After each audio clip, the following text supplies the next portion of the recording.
Good evening. Ahead of crucial elections in Bihar later this year, there's this intense political battle that's raging over the Waqf Act. The RJD, they've gone ahead and they've promised post-elections they will throw the Waqf Act in the dustbin. The BJP is hit right back. The BJP is accusing not just the RJD but the opposition India bloc of being Namazwadi and not being true Samajwadis. They're saying that this is all about Muslim appeasement politics and not about socialism at all. Narendra Modi जिंदाबाद। जो दिल जोड़ नहीं सकता वो देश क्या चलाएगा? Waqf war before Bihar battle. Bihar में किसी भी कीमत पे इस कानून को हम लोग लागू नहीं होने देंगे। RJD says will throw act in dustbin. इस बिल को, इस कानून को बिहार राज्य जो है कूड़े के दान में फेंकने का काम करेगा। BJP slams Namazwadi India bloc. Rajad और सपा का समाजवाद कतई समाजवाद नहीं कहा जा सकता, जिसे आजकल सोशल मीडिया में इस प्रकार का एक वर्ड यूज होता है कि नमाजवाद कहा जाए। Samajwad versus Namazwad showdown. The big focus on India first. So this Waqf Act, it's a very major weapon that's being wielded both by the opposition India bloc and by the ruling NDA in this very crucial battle for Bihar. In fact, Imran Pratapgarhi of the Congress says there are 24 Muslim MPs in parliament, but over 200 Hindu MPs, Sikh MPs, Christian MPs, they all opposed it. Sudhanshu Trivedi of the BJP, on the other hand, says the Congress wants to implement Sharia in Bihar and that is why is wooing the Namazwadis, the vote pack, the Muslim appeasement politics of the Congress and the RJD. I'll get you much more on this. We'll get you all sides of the story. Coming up at 8:30. India's naval attache in Indonesia. He spoke of Indian Air Force losses in Operation Sindoor. It was in context of the political instructions to target terrorist camps in Pakistan and Pakistan-occupied Jammu and Kashmir. And this has led to an intense political battle. Of course, the embassy in Indonesia, Indian embassy in Indonesia, they've issued a clarification that they've targeted Pakistan, the terrorist camps and the military assets. I spoke to Air Chief Marshal Bhadoria, former Chief of Air Staff, on the India Today Chakravyuh podcast, and we'll get you some excerpts at 8:30 tonight. I'm Gaurav Sawant. As always, let's get started with the headlines at 8. Police probe reveals attack in Kolkata student rape was pre-planned. All three accused had a history of sexually assaulting female students. TMC assures there will be justice. BJP accuses the TMC of giving patronage to rapists.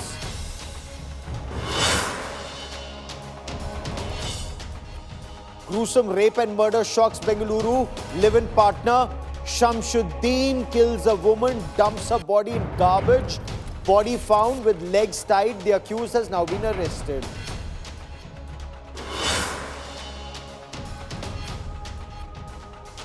Tamil Nadu dowry death horror. 27-year-old newlywed dies by suicide over dowry torture. The family had given a Volvo car and 800 grams of gold during marriage. Heartbreaking voice note moments before that young girl died has been accessed by India Today.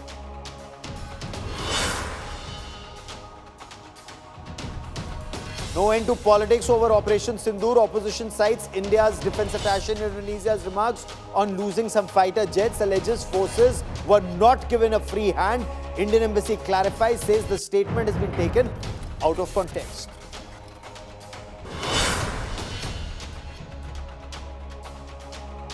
Big India-US trade deal likely this week. India-US trade deal may be announced by the 8th of July. India-US trade deal terms being agreed upon, the final print.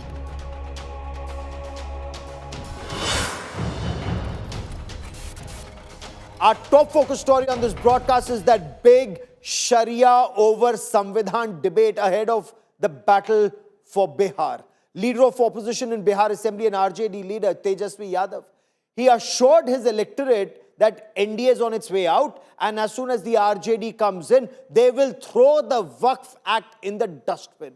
The BJP hit right back, accusing the RJD and the Congress of trying to impose Sharia in Bihar and choosing Sharia over Samvidhan, insisting that the Waqf Act is actually to benefit Muslims, but political interests, vested political interests, want to protect their vote bank. We get you more in this report. Rajad और सपा का समाजवाद कतई समाजवाद नहीं कहा जा सकता, जिसे आजकल सोशल मीडिया में इस प्रकार का एक वर्ड यूज होता है कि नमाजवाद कहा जाए.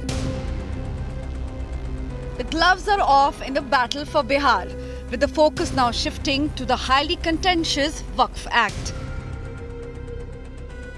A day after Tejashwi Yadav declared the RJD won't allow the Waqf Act in the state if his party wins power, the BJP launched a scathing attack on the India bloc.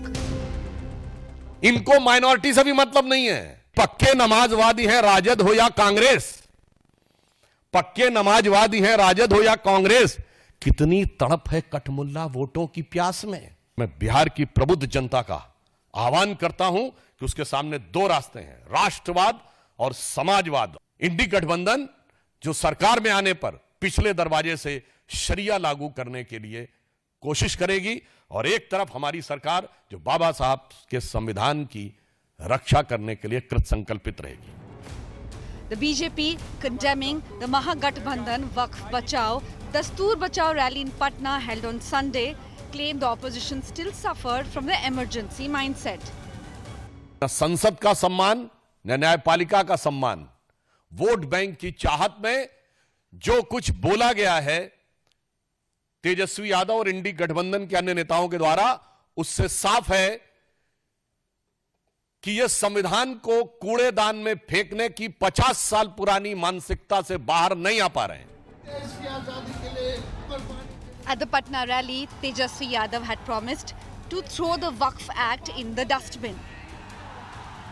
इस bill को, इस कानून को बिहार राज्य जो है कूड़े के दान में फेंकने का काम करेगा. The Bihar election, the last political battle of 2025, is poised to be a thriller. While the opposition stand on Waqf Act will help them consolidate Muslim votes, it runs the risk of Hindu mobilization in the NDA's favor. Bureau Report, India Today. But let's dive straight into this big Samajwadi versus Namazwadi debate in Bihar on the Waqf Act. Joining me on this special broadcast, Rohan Gupta represents the BJP, Vivek Silas represents the Samajwadi Party. I have Sanjay Gupta, who's co-director of Lokniti CSDS. He's a psephologist. He's been studying these elections and virtually every week the changes that are taking place. Ajit Jha is a very senior, well-respected journalist, understands Bihar well, as does Sanjay Jha, formerly of the Congress, joins us as a political analyst. But Vivek Silas, let me begin by asking you, sir. I want to take you back to a statement that was made by Lalu Yadav, and this was in 2010, where he had raised concerns about land encroachment. He linked it to Waqf properties. He had called for stricter laws. He said in Parliament, and I want to quote Lalu Yadav, this is in 2010. He said, and I quote, "Look, there should be very strict laws. Land has been grabbed, whether it's government land or private land or land belonging to those who work there. Everything has been sold off. Prime land has been sold off, not just agricultural land. All this, including property near Patna's Dark Bungalow. Everyone has looted." He is asking for strong laws. If a strong Waqf Act has been brought, what has changed between 2010 and 2025 in the past 15 years, sir? Yeah, first of all, I would like to say, Gaurav ji, that I was listening to Dr. Sudhanshu Trivedi very, very carefully. And the word that he used, Katmulla, I thought he's a learned man, but using such type of words in his interview or his statement is not justified. I think he should think about it.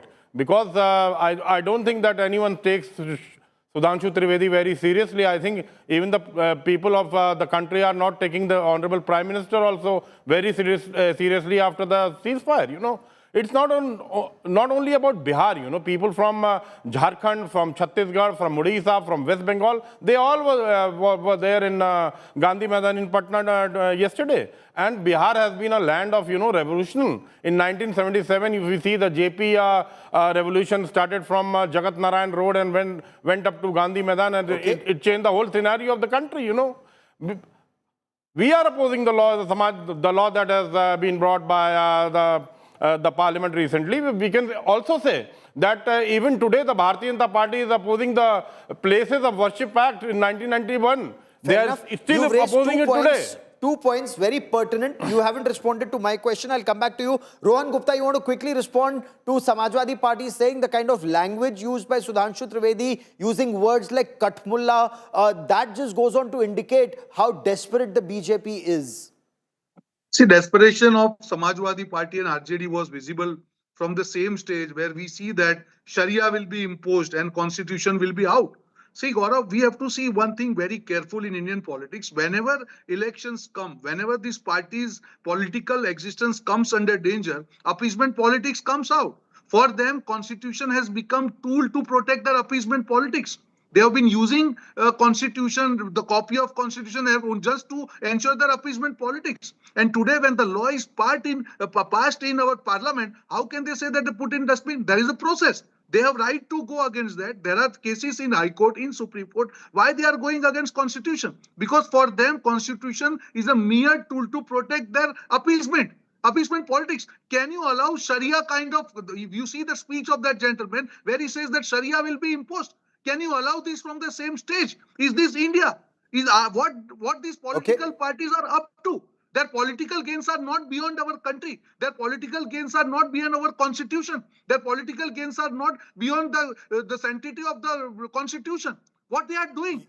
You are accusing the RJD, Samajwadi Party and Congress of Muslim appeasement politics. I'll come to Sanjay Jha to respond to that, and to Vivek Silas to respond to that. But, the point about Lalu Yadav being against the land being usurped by various organizations, to suddenly RJD saying we'll throw the Waqf Act out. Listen into Lalu Yadav. Vivek Silas, I'll just come back to you, and then I'll bring in Sanjay Jha into this conversation. But first, this is 2010.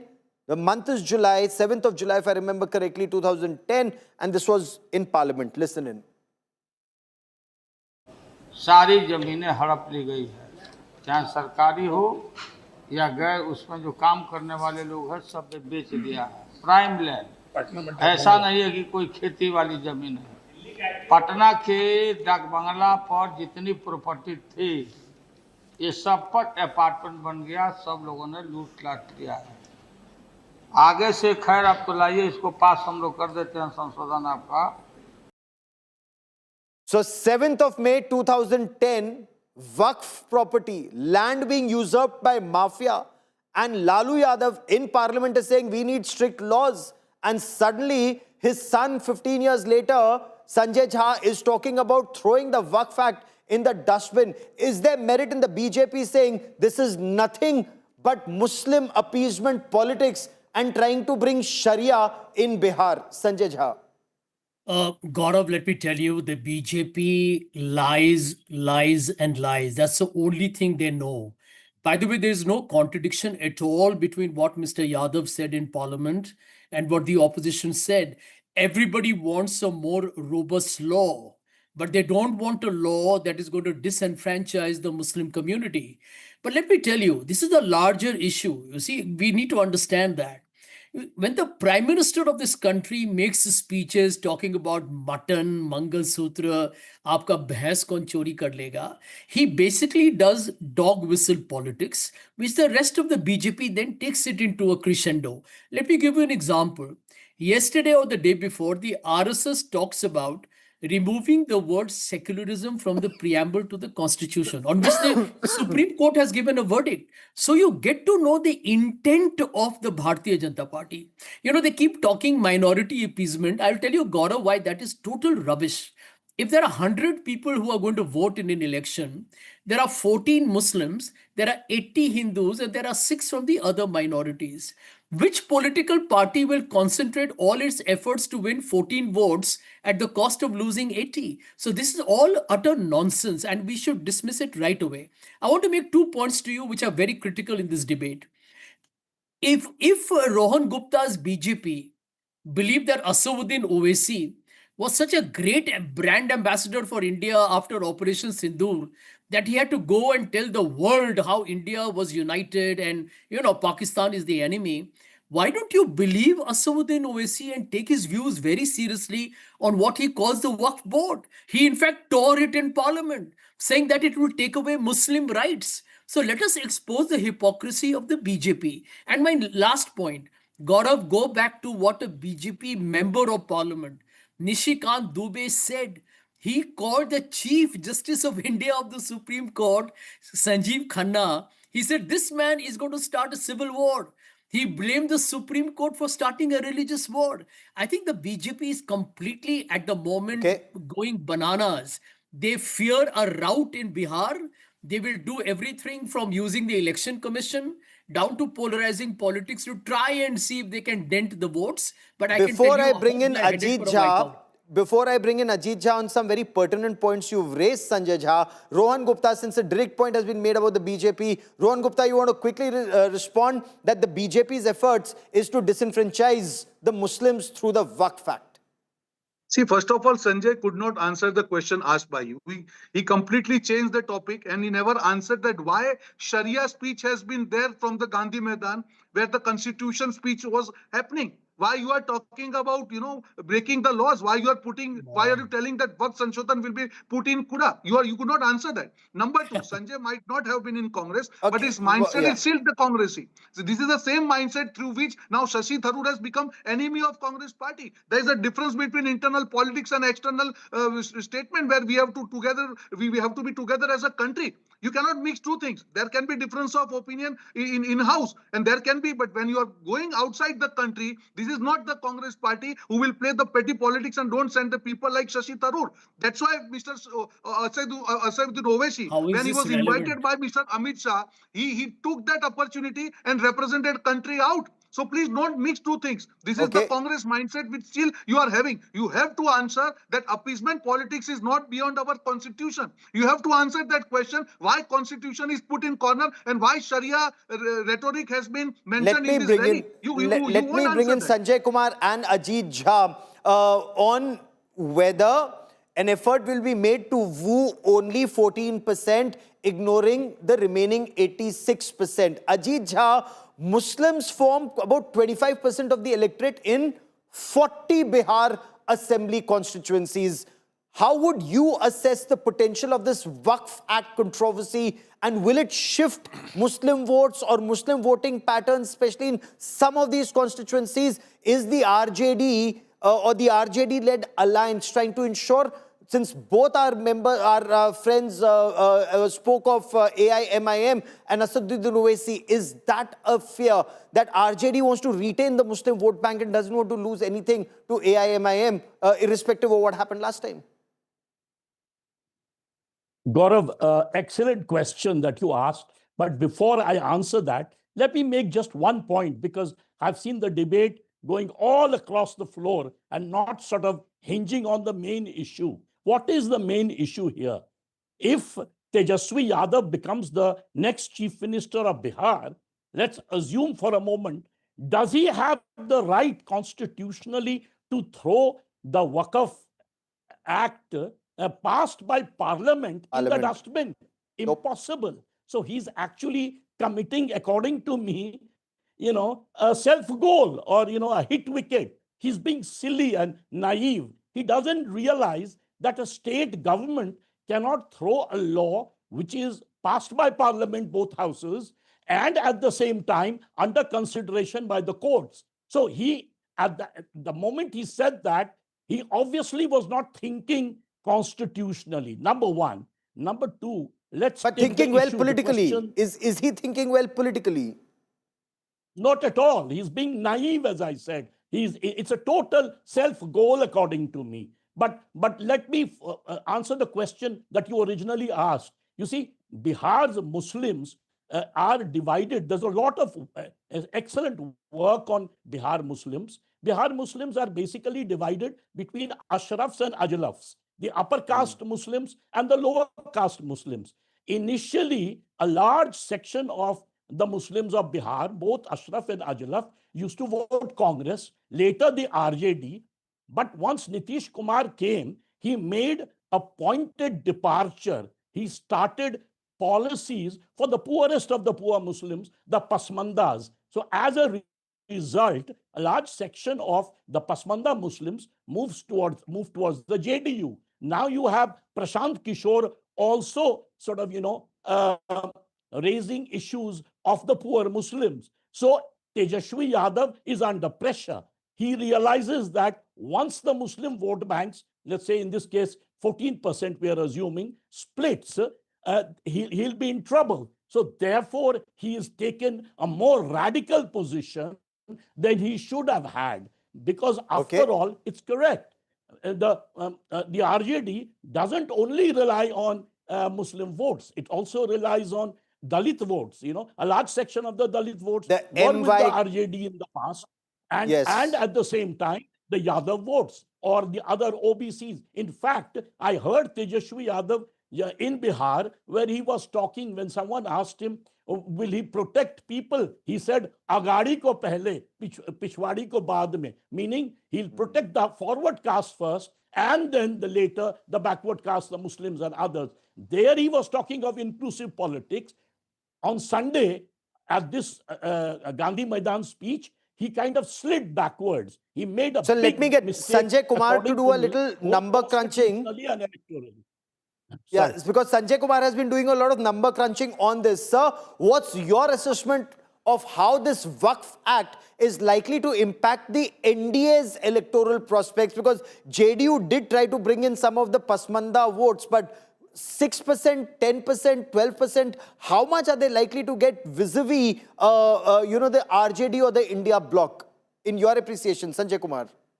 See, Gaurav, there is no doubt, and there is a historical data based on the surveys which we have been doing, that a very large number of Muslims vote for RJD and its alliance.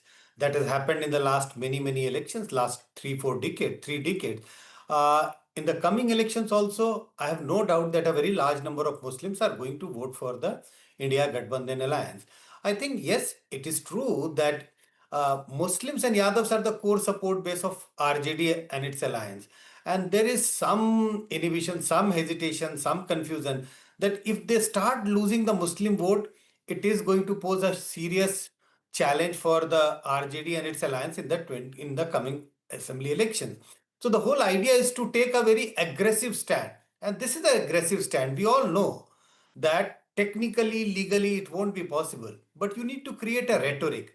And in present day election, I think rhetoric does work. So he's just creating a rhetoric, he's creating an atmosphere that he is the one who is there to protect the interest of the Muslim.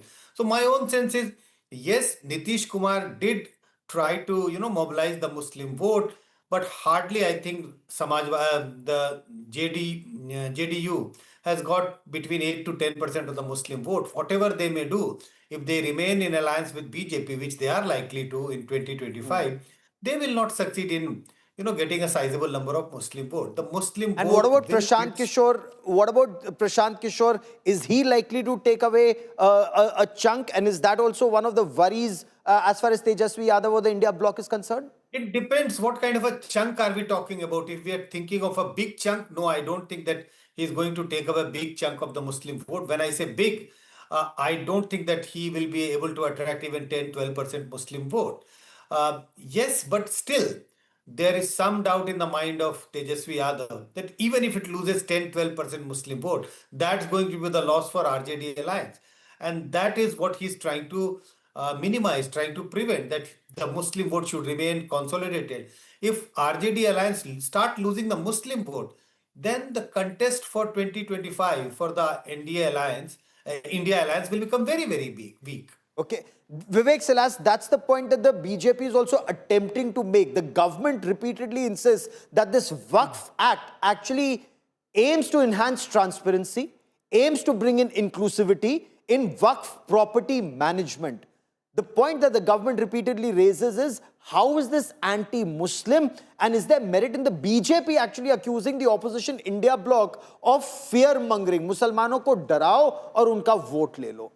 You know, I think the Bharatiya Janata Party looks quite nervous before the, Bihar elections, because if I ask Rohan Gupta today, who is going to be the chief minister of Bihar, is it going to be Nitish Kumar? He will not be able to answer it.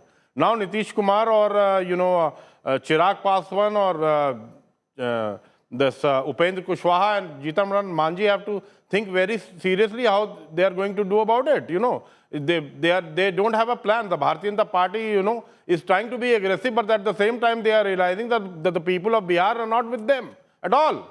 It was Tejashwi Yadav who didn't only talk about the minorities, he talked about Pichhda, Ati Pichhda, Dalit, Mahadalit, everyone. It's not about the Muslims. It's about the entire Bihar. And the entire Bihar looks that at the moment that they are shifting towards the India bloc. And we were talking about the, Prashant Kishore. Prashant Kishore is a Sakal Devi Brahman. And people, what they predict, and the Pandits, what they are saying, that most of the upper caste vote that belong to the Bharatiya Janata Party is being shifted to Prashant Kishore. That is the problem of the Bharatiya Janata Party. And please don't talk about, appeasement politics, because in 2024, we had already seen the Honorable Prime Minister talking about Mangal Sutra, mutton, machli, zyada bachcha paida karne wale, mujra karne wale, Eid, Diwali, Shamshan, Kabristan, 80-20, these are all the tactics of appeasement by the Bharatiya Janata Party which the people of the country rejected in 2024. It was in Varanasi, where hardly the Honorable Prime Minister could win the election by 152,000 votes, although it was expected, and the Bharatiya Janata Party was saying that this time the victory is going to be 10 lakh votes. It was at the last moment that somehow the Prime Minister managed to win. And we had shown, the Samajwadi Party in Uttar Pradesh had shown how to fight the elections, we stand with the PDA, and that is our formula in Bihar as well. So the UP formula will be used in Bihar is what you're saying. Rohan wants to respond. Also, respond to what he said. And also, India bloc members argue that provisions in this Waqf Act, for example, non-Muslim representation on the board, that is something that they see as a massive infringement on their rights and violation of their, ability to follow their own religion. Asaduddin Owaisi in Parliament spoke of Article 26 of the Constitution being violated, sir. I'll answer both the questions. See the irony, Gaurav. They are in opposition for last 15 years and still they have to talk about appeasement. It means that they are short of issues. You tell me any government who are in opposition for so many years, they do not have any even know issue. that. Please don't speak in between. I never spoke in between. So this is the compulsion that the first big rally they have to do is on appeasement, on Sharia, on throwing our law which has been passed by Parliament. It is their compulsion, Gaurav. And as rightly one of the panelists told that only Muslims are not their voter. But they know that they are losing these elections badly. So at least one community can save their skin. That is the whole effort. Otherwise, we have seen, you have only shown that clip where Mr. Lalu Prasad Yadav clearly told that how Waqf law has been misused and the prominent law land has been taken over, encroached by the big people. And still the same party, they are taking complete U-turn. Same Gandhi Maidan, at the time of emergency, maybe Lalu Prasad ji and that party members should have been there against Congress party. Same Gandhi Maidan, they are with Congress party. Same Gandhi Maidan, they were talking about appeasement politics. So this is their political compulsion. And this shows the ground reality of Bihar, that these parties are losing these elections badly, and that's why appeasement has become their compulsion. Coming to a second point about the putting of non-Muslim on the Waqf board, again, repeatedly, see, there are many debates on that. This is the governing body. This is not the religious body. It doesn't talk about religious part of it. It is the management of the assets. If something is wrong which is happening in management of asset belonging to anybody, don't you feel that there needs to be transparency? Where the pure Islamic countries, where Sharia is there, even in those countries, bills like Waqf bill is not there, and you want to continue that in India. And this government has not abolished it. They're just trying to ensure that the poor Muslims who have been penalized by this Waqf Act, their land has been encroached, even they have faced the threat of this law, they can be protected. Let me get Sanjay Jha to respond to this, because the BJP, Sanjay Jha, accuses not just the RJD, but also the Samajwadi Party and the Congress of absolute fear-mongering amongst Muslims. BJP says the Patna rally framed the Waqf Act as a threat to Muslim rights. The act includes various provisions. You heard Rohan Gupta there saying it's only administration. The religious body will be run by Muslims. Administration can be run by anybody. A provision like reducing mandatory contribution, that's being reduced from 7% to 5%. Ensuring that a woman, a Muslim woman, has inheritance rights before Waqf dedication. All that benefits the Muslims. How is this being justified as anti-Muslim? Or are there any alternate measures that you have in mind, sir? Gaurav, let me tell you, if all that Rohan Gupta has said was true, and if their intent was noble, the Muslims would not be on the streets protesting against the Waqf bill. Let me also tell you the second part. This is the same party that made a lot of noise and hullabaloo on, passing the triple talaq bill. The Muslims overall as a community did not vote for the BJP. Why? Because this is also a time, Gaurav, you are aware of it, when Muslims are being lynched to death in mob violence, and this government watches quietly. You think the Muslims don't know what has happened with the bulldozers? What has happened using love jihad and ghar wapsi? The way they have been terrified? I mean, this is India is witnessing sectarian politics on steroids. Now, here is the truth, Gaurav. I'll tell you. The truth is that we keep talking of minority appeasement because the BJP says it. I'm going to tell everybody on the panel, why don't we spend some time understanding what is majority appeasement? The BJP's desperation comes because they assume that the Hindus of India can be very easily swept in a propaganda wave. That I'm a Hindu, I'm a very proud practicing Brahmin and a Hindu, and I believe the Hindu of this country is a liberal, he's traditional, but he's very, what I call is inclusive, which is why the BJP is terrified. They don't care for the Muslim votes at all. They're scared that if the Hindus of this country recognize that they are being misled on a religious path by the BJP, and if they go against the BJP as a political entity will cease to exist. Because the only reason why the BJP exists as a political party is on Hindutva and somebody else to blame. It's as simple as that.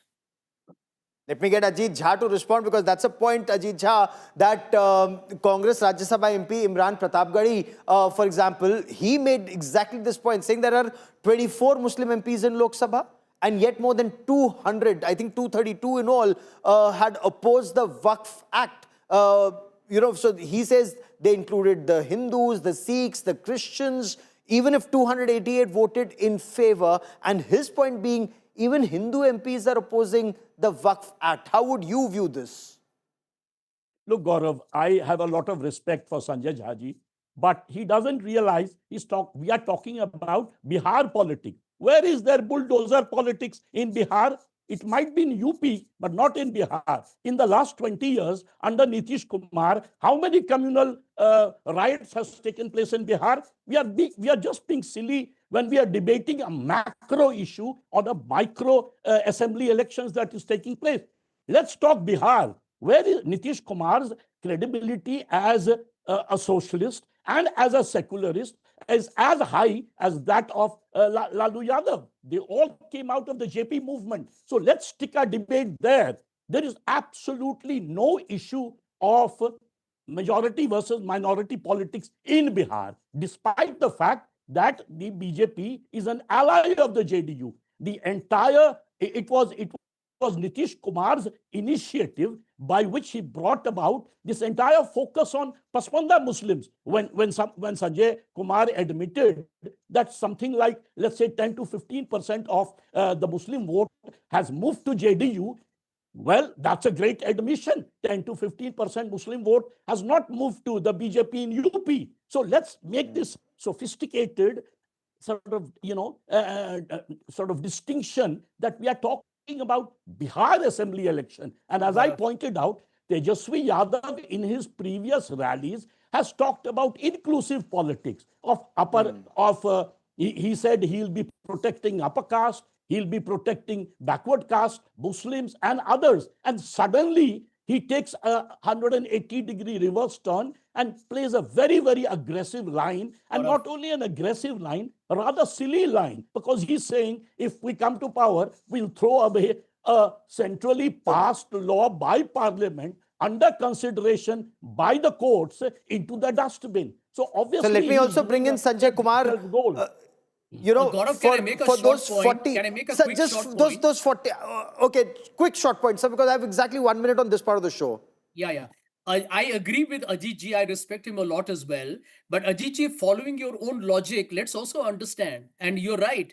Bihar has an 18% Muslim population, but Bihar is never fallen into a communal trap. So the BJP's attempt to polarize is not likely to work at all. And by the way, even in the 2020 assembly election, the BJP had tried doing the same thing. They called the Mahagathbandhan alliance as pro-Muslim. It didn't work. Okay. Let me quickly bring in Sanjay Kumar also. Muslims form about 25% of the electorate in 40 assembly constituencies. So I was going by your Small data. point, Gaurav. Okay, Ron, quickly 30 seconds because I have to go to Dr. I Sanjay, just want to quickly Kumar for rebuttal the last Sanjay. one. The fallacy, the fallacy what Sanjay has been living in Delhi, Muslims, at least 12% Muslims voted for BJP. A seat called Mustafabad where 40% Muslims were there. BJP won. So please change your mindset So now. you This is not concede that about Muslims. 90% did not vote Even for you, after, please let Rohan? me complete. Even And after the Rohan, Waqf bill 88 to was passed, 90% did there not were vote for huge you. You have calls. made a There public were confession on huge the calls show. by opposition party to go against that, and they never got the support. Muslims now understand, the poor Muslim understand that this bill favors them, and the majority, the strong Muslims who have misused Waqf bill till now, not they at are all. under G3. They are under the issue, Okay. and their monopoly has been questioned. So that is the Sanjay ground Kumar reality, ji, Sanjay, which you okay, have to the understand. last, I have 30 seconds, but I want to quickly bring in Sanjay Kumar because I want to do the numbers first. 25% electorate, 40 Bihar Assembly constituencies. How would you assess the potential of the Waqf Act controversy to shifting this Muslim voting pattern? Is RJD trying to ensure that they don't go into MIM, support camp like in 2020, especially in the Simanchal region? Gaurav, there's no point of Muslim vote shifting away from RJD because RJD has always got sizable number of Muslim vote. Yes, in 2020 there were few constituencies where Muslim voted in favor of the AIMIM candidate. Even in this election, if AIMIM decides to contest separately, Prashant Kishore is also contesting election separately. There are chances of Muslim vote getting split somewhat, but I think still sizable number of Muslim vote will go in favor of RJD Congress alliance because they would like to vote for a party or an alliance which is placed to pose a challenge to the NDA. Fair enough. Now, on this part of the show, we will continue to focus on this. To all my guests, many thanks for joining me, because in the run-up to elections, all of this is likely to become very, very interesting. But on the other side, it's that big war over Operation Sindoor, the political war over Operation Sindoor. And this after a statement made by India's naval attache at a university seminar in Indonesia. Why is there a massive political war raging? That story and my interaction with former Air Chief Marshal RKS Bhadoria on Operation Sindoor and on air power in India and Israel. That's coming up. Stay with us.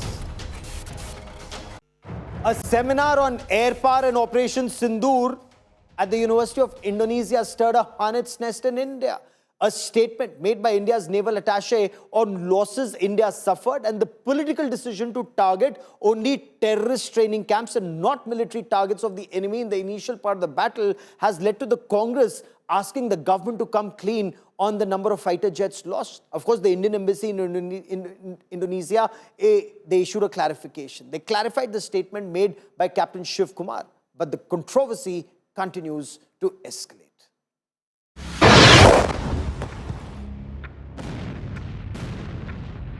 Operation Sindoor is back in focus. The military operation against Pakistan in response to the terror attack in Pahalgam saw India bomb terror bases and military installations during a 4-day skirmish. The Indian forces have admitted losing some jets on the first day when the Indian Air Force bombed Lashkar-e-Taiba and Jaish-e-Mohammed headquarters deep inside Pakistan. A recent statement by India's defense attache in Indonesia, Captain Shiv Kumar, has shed more light on the first day of the operations. Of enemy air defense and destruction of enemy air defense is very, very important. As brought out by Bapa Tommy Domtomo, that India lost a lot of aircrafts.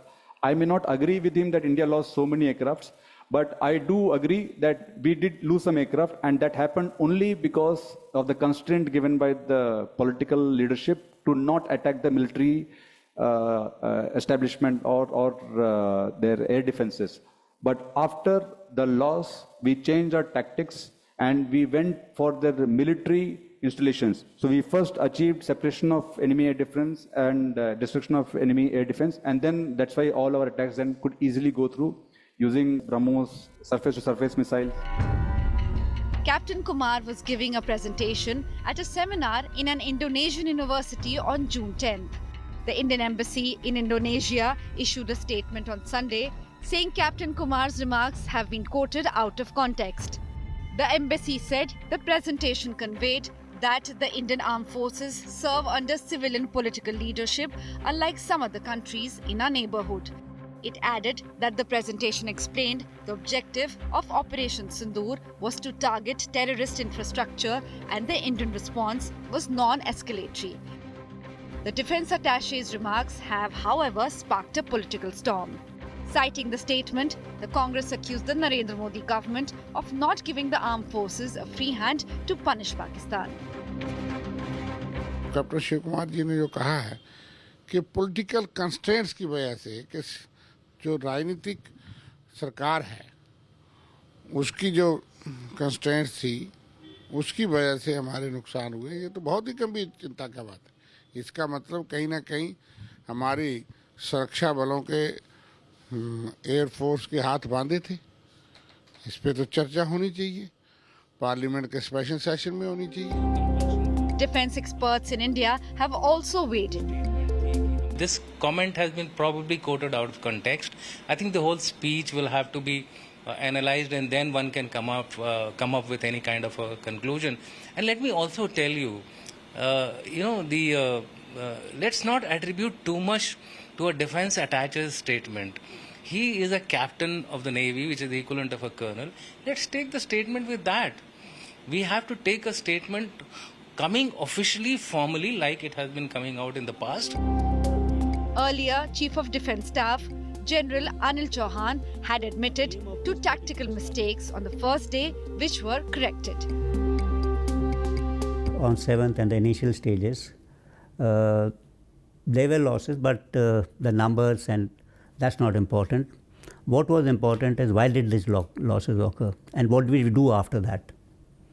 So we rectified tactics and then went back on 7th, 8th and 10th in large numbers to hit air bases deep inside Pakistan. The armed forces have consistently maintained that Operation Sindoor met all its objectives and the final outcome is what counts, not loss of some assets. While the CDS and the DG Air operations have already talked about the losses during the Operation Sindoor, the defense attache in Indonesia's statement has caught attention once again. The Indian Embassy in Indonesia has brought a statement calling this being blown out of context and misrepresented. The defense experts in the country call Operation Sindoor one of the most successful operations and also remind of the fact that before the operation, there was full freedom given to the armed forces from the Prime Minister. This is Shivani Sharma with camera person Satya for India Today from New Delhi.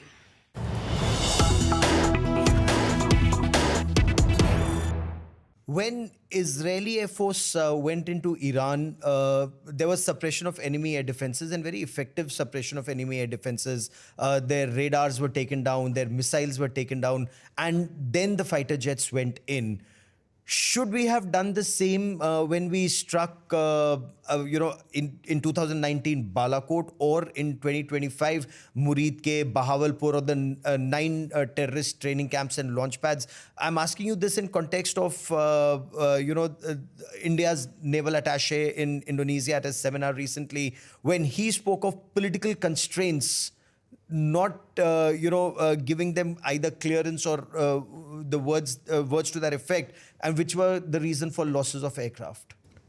No, this must be clearly understood. Firstly, as far as political leadership direction is concerned, if you're talking of Sindoor, the operational freedom was given straight away, and it was well before Sindoor to the services. So I think this was well covered in the news, and so there's clear operational freedom. But you must understand, when you hit terrorist targets, okay, in that strike you do not target, or you do not plan to hit military targets.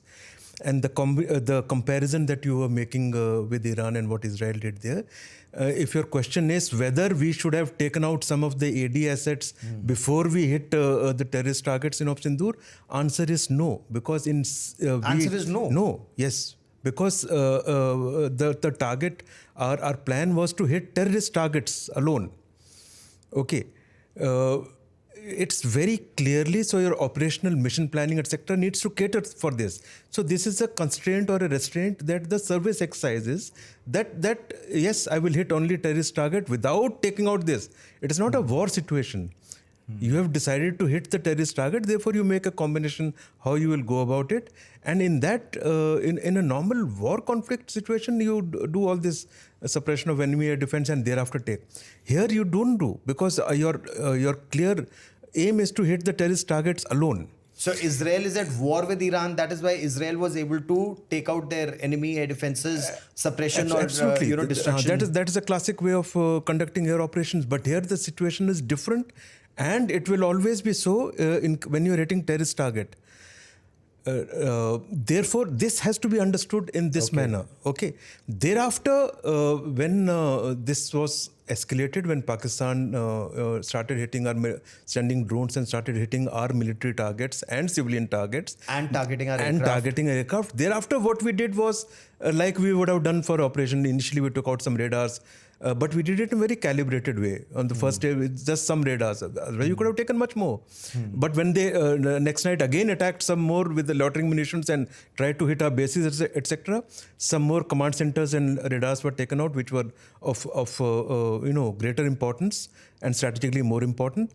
And on the 9th night and 10th morning, before that, when they started hitting our bases, and that is when we hit those 11 targets, was a proper operation done. Before that, it was very, very calibrated response from our side. So this was not like a build-up to war, but we still suppressed their air defense adequately, and on 9th, 10th, we took out. Okay. And if you are saying that Pakistan was very capable, their air defenses we could not sort out on the first day, on the 7th. What happened on the 9th, 10th? They were nowhere. We were able to suppress, and we were able to achieve all targets without any losses on our side, and all the targets were hit. So when CDS General Anil Chauhan was speaking overseas, he too seemed to indicate that there were some tactical issues initially. Those lessons were learnt, and then, as you mentioned, 9th and 10th, we gave Pakistan merry hell.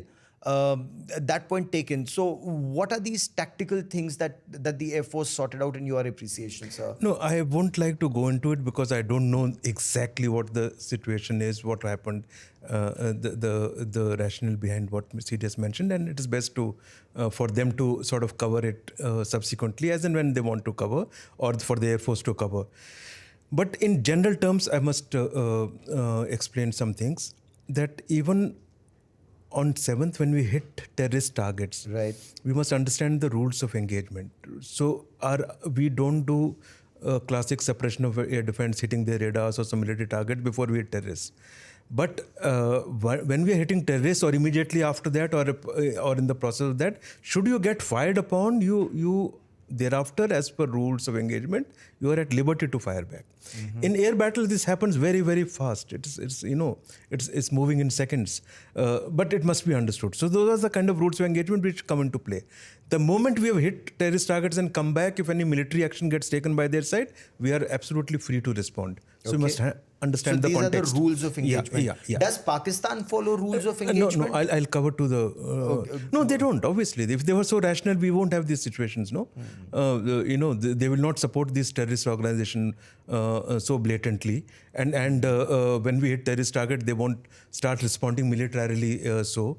and they won't be attending the funerals of the terrorists slain. So they're clearly irrational. And being a nuclear country, the way they start, talking about use of nuclear weapons, absolutely irrational. Okay, so that's why we land up in this situation. On the issue of tactical mistake that you mentioned, the context that we were in, all I can see is that this is a fast-moving situation. Pakistan had put their complete defenses on alert. They knew, our Prime Minister had very clearly said, we will not leave the terrorists. Wherever they are, we will go after them, and whoever is supporting them and whoever is, has ordered this Pahalgam incident. So very clearly they were expecting, their complete defenses were up. Okay, so while their complete defenses are up, when the first mission gets undertaken, it is with some constraints and restraints. Obviously, you want to hit only the terrorist targets, so you excise a lot of, constraint in your planning and in your execution. A lot of this gets factored in. You asked me what could have gone wrong or what could have led to this kind of thing, and because of which CDS said something. All I can think of is that when new weapons come into the play, for example, PL-15 of China was absolutely new. While we had information of that, the information was the initial version that they gave was 150 kilometer range or so. But clearly they had the latest version, which probably got supplied before Operation Sindoor, which was 200 kilometers class. So please don't take as if I have some internal knowledge and what happened, but these are the things that get factored in. Just imagine a difference between 150 and 200 plus 250 kilometer class. Second, issues like if there's a surface-to-air missiles, the latest ones that they've taken from China, where are they located? So whenever you do such missions in a fast-moving scenario where deployments are taking place, one of your targets is to pick up everything, where what is located, and therefore plot it and keep your assets, airborne assets out of it, or take action whenever you get fired upon. What's the biggest lesson? But you don't know all. Sir? So there could be a surface-to-air missile which has moved to a place where you have got into its domain. So these are the kind of things that affect initially. The moment it gets known, the battle, footprint becomes very clear once you fire first day. Thereafter, you take other actions to see that you cater for all that. This is how it progresses.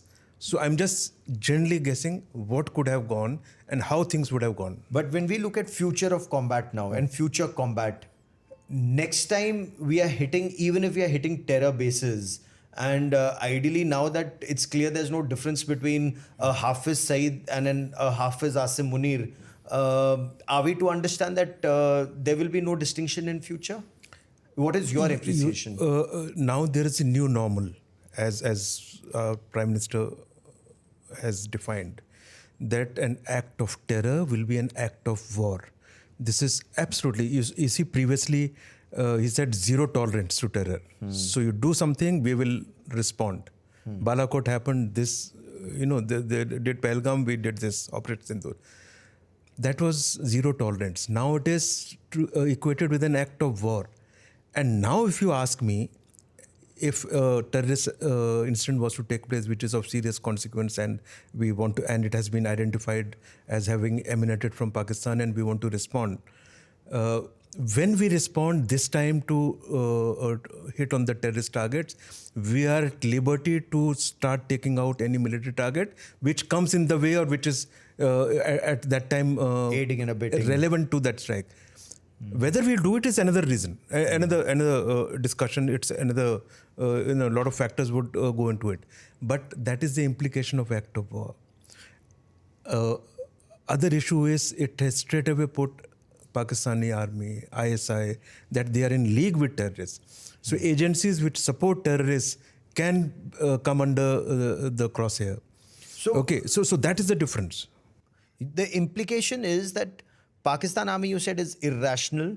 It's not an army that is professional, and it's an army that attacked India when India attacked terrorists. India was responding to that Pahalgam terror attack, and Pakistan army attacked our military installations. So there is no difference between their army and their terrorists.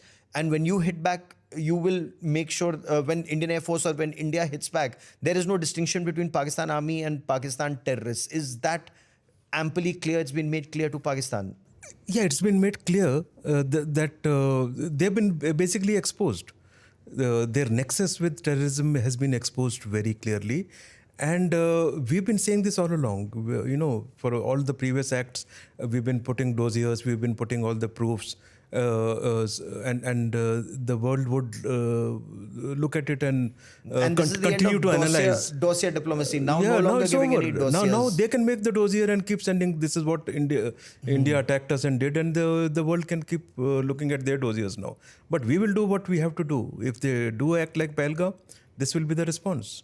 And it will be more.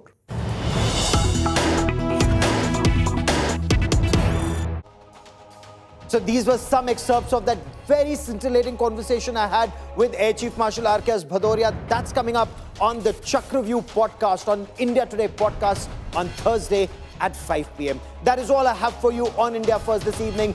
Many thanks for watching. News and updates continue on India Today. Stay with us.